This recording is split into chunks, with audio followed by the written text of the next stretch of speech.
तरकारी सबके महगाई तो सब आदमी जानैत हेबै। आ पहिलका कहावत छलैया जे बारूक पटुआ तीत होइ छै, लेकिन एखन आब बुझाइया जे बारूक पटुआ मीठे मीठ होइ छै। देखियौ आलूके खेतमे छी एखन आ बहुते किछु लगौने छी, अहूँ सबके देखबै छी।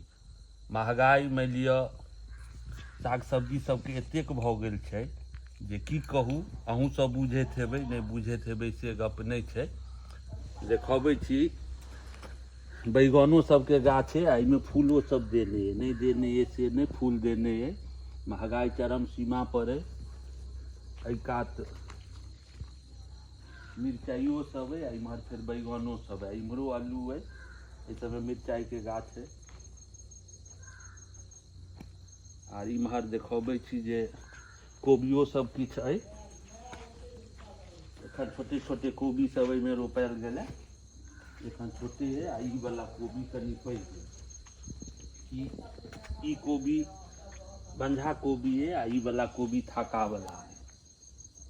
फूलो सब है, गेंदा के फूल आ मुरैयो है बाड़ी में। कहबे केलहुँ हैं जे तीमन सबके दाम छै आसमान छू लेने। आ मूरो सब है तऽ अपन बाड़ी तऽ याद एबे करत। आ ई बथुआ के साग एखन छोटे छोटे टा है।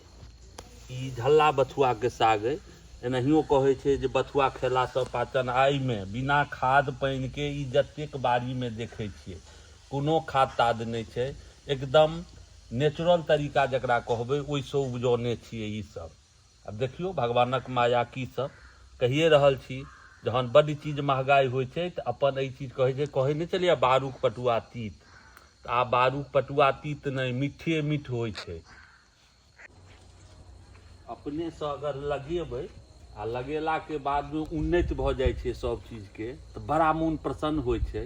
आ केना नहि प्रसन्नता हैत। ई बिना खाद पानिके उपजा रहल छियै, नेचुरल चीज जकरा कहै छियै। गाँवमे रहऽके ई जरूर फायदा भेटैए। मेहनत तऽ छै, एहन बात नहीं छै, कनी कालके मेहनत सबेरमे करै छियै। आ सबेरमे मेहनत केलाके बादमे आ मोनो ई सब गाछ देखै छियै तऽ मोनो बड़ा प्रसन्न रहत। आ कनी वॉकिंग सेहो भऽ जाइए। सब अगर ई चीज खेतीसँ अगर कनिको जुड़ल हेबै तऽ हमर खुशी जरूर बुझैत हेबै। अहूँ सबके अंदाजा हैत।